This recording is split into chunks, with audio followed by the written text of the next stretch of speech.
welcome to the 102nd episode of the Balanced Business Podcast. Today, it's just Justine and me, but we're gonna have a good time today, right, Justine? It's like the first time of the new year. Like, I feel like we have a lot of energy. Yeah, absolutely. Definitely still have that new year excitement, I feel like. So we're Right? feeling good. Could not agree more. And today's pretty interesting to talk about. I hold near and dear to my heart, and hopefully the listeners also will enjoy it. But if they don't, then they can go to one of our other 101 podcasts. Um, what's the topic today? Yeah, so today we're going to give some practical tips about improving your sales call, which is a super important part of, running a business. It's how do you actually sell to the leads that you get in and how do you improve that process? So let's start with our first topic here, which is understanding your customer needs and preferences. Yeah, absolutely. So, and for context, right, like our philosophy typically is that there's three different phases of like business, right? Or not phases is the wrong word, but parts of it. So there's the marketing, sales, and operations. And again, I stress this because I got a lot of hate from this one episode. Operations is many different things, but it is a bucket. It's like, how do we find uh, customers? How do we close customers? And how do we fulfill on the customers, right? So that's why I separate how I do. Uh, the marketing is what we talk a lot about, but there are nuances in the sales process and sales mechanisms that even if you're an experienced salesperson, it's good to have a refresher on. Now, the first and foremost thing is needs, right? Why are people coming to you?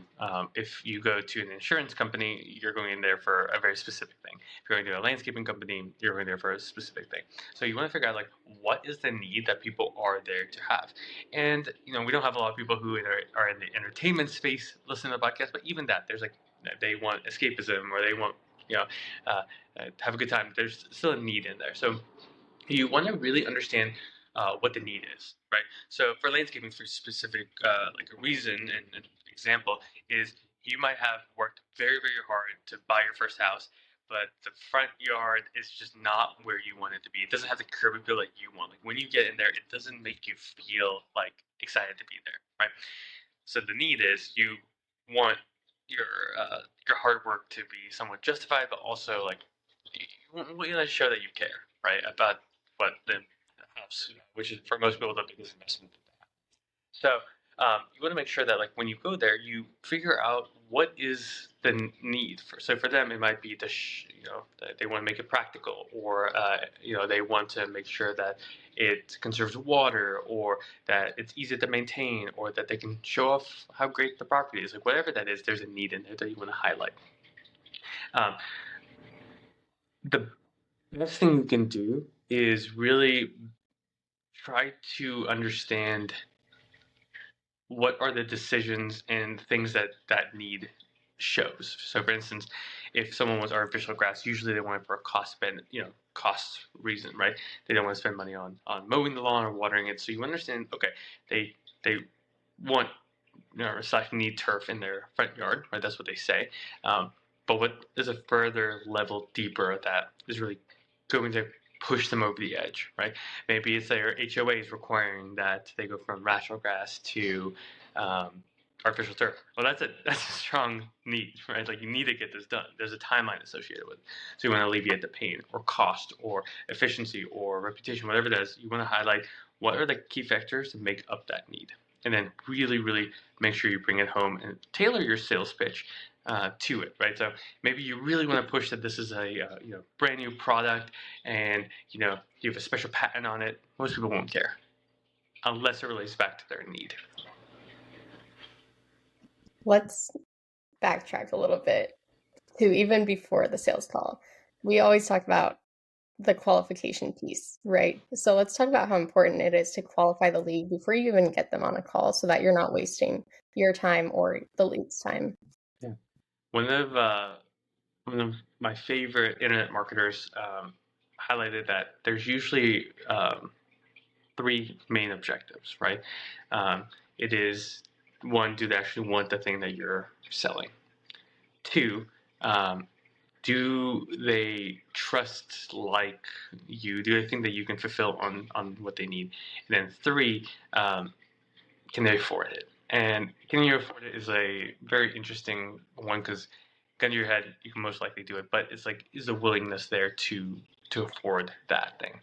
So whenever I'm qualifying a lead, I want to make sure that they hit all three of those. Do they actually want the service? Like if you don't want artificial turf or you don't want new windows, now's not a good time. You might still be in the research phase, which is okay.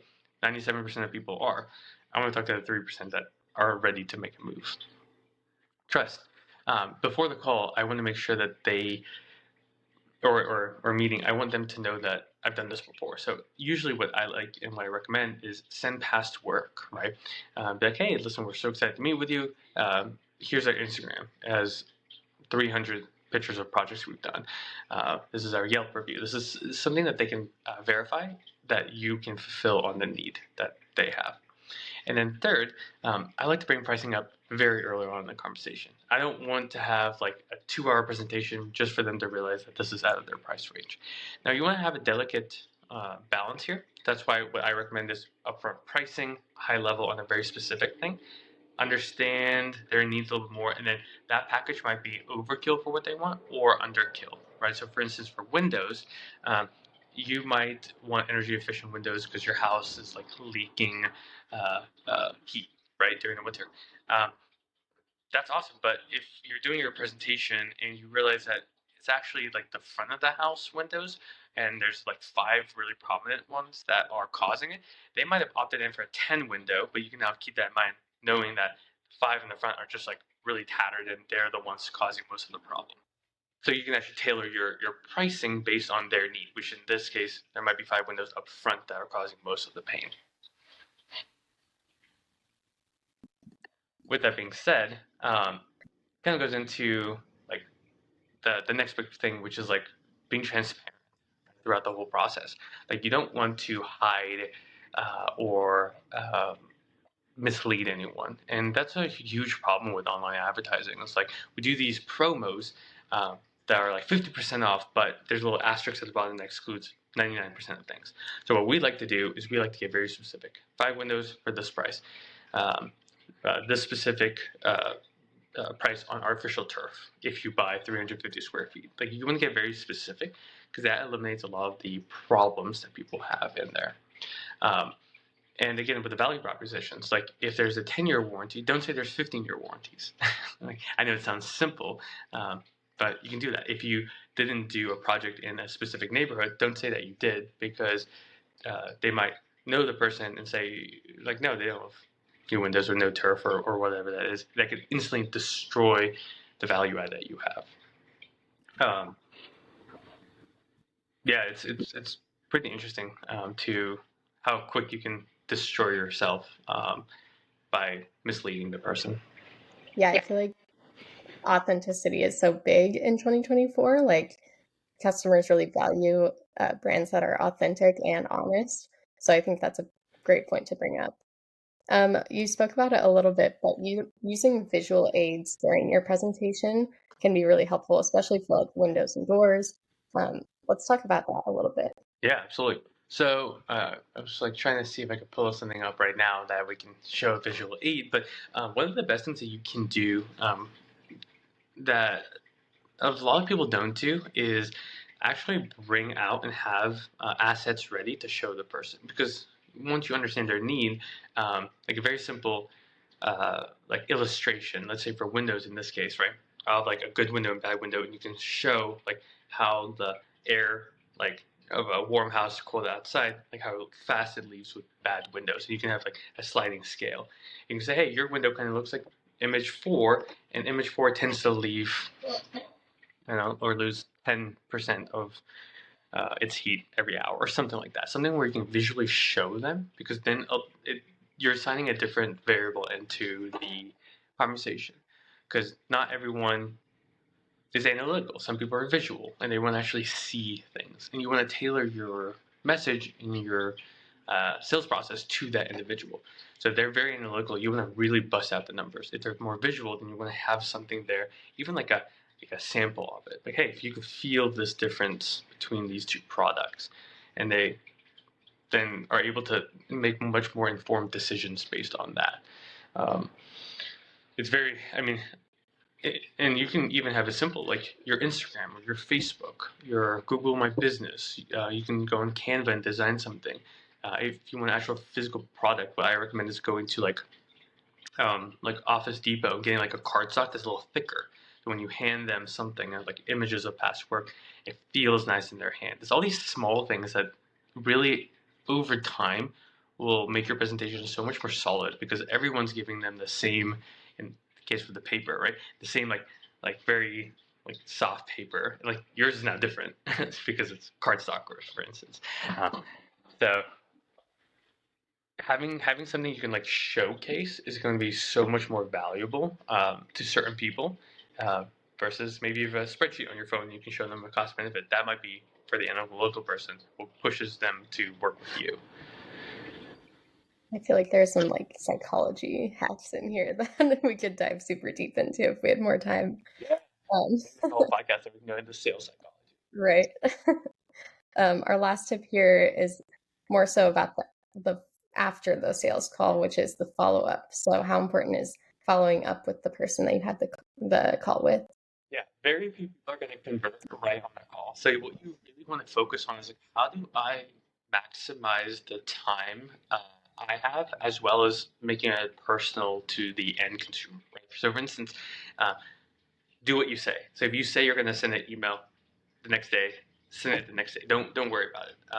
But you want to be very prompt with your response. I recommend no more than 24 hours after meeting with them. Just because top of mind, they're still very interested, and usually you can anchor them into like getting back to you pretty quickly because life will interrupt your sales process, and you might get busy or they might get busy, so it'll fall lower on what they are looking for. Um, with that being said, my like if you want a template, usually what I like to do is within 24 hours get them the estimate, then follow up a day later to confirm they got it, 2 days later, and then I really like to follow up every day after that because you want to give them a little bit of a break, but then follow up and not be too needy, but come in there with more value. So, for instance, if they had this really, a good conversation and their dog jumped in, right? The meeting and like were knocked over and you're laughing. You say, hey, just want to make sure that when I fell, that enter the dog's name is okay. Like you really want to make sure that you're getting very targeted with your message. You could just do automatic follow up, which if you have a lot of estimates to get through, might be what you do. But the more personalized you can do with that, the better. So you want to call, you want to text, you want to email, and you want to stagger it. So one day call, one day text, one day email, and then go back to it because it might be more responsive on a certain medium, or you might catch them at a good time when they're checking their email or text. Um, so there's so many routes, but you definitely want to make sure you follow up. And the biggest thing is usually 14 days after, I'd like to say, hey, I tried to reach out a couple of times. I haven't got a hold of you. What are best next steps? I want to put it on their plate because at a certain point, you can't honor the estimate that you had because costs go up. People do tend to close more deals, so you can't add anyone in at the same time that you say you would. So these are all factors to include. Sweet. Well, are there any other tips that we missed or anything else you want to add before we end it off? I would say this is probably like one of the secret hacks is find podcasts or YouTube videos where you actually like hear other people pitching and selling because even if they don't do it how you would, the more you're exposed to sales, the more you start picking things up and making it your own. Um, when you do make it your own and let's say you do have a successful sale, note what happened. If you could record like a phone call that led up to the estimate, record those, do audits on them, and just focus on getting 1% better because then if you work on one thing at a time over the course of a year, let's say that your goal is I'm going to get 1% better every month, right? And this month I'm focused on slowing down. This one I'm focused on following up. By the end of the 12 months, you'll have 12 different things you've worked on, and your closing rate will exceedingly increase from that. Because when you go after trying to change a ton of things, then there's a lot of problems that happen. So, Sweet. I think those were some great tips. well, we have many more fun podcasts coming up this year. So this is a really good one, Justin. Thank you for picking it. And if you guys have any questions, email me at nico@foundlessmedia.com. We're here to serve, and hope you guys have a great rest of your day and enjoy the start of 2024. Peace.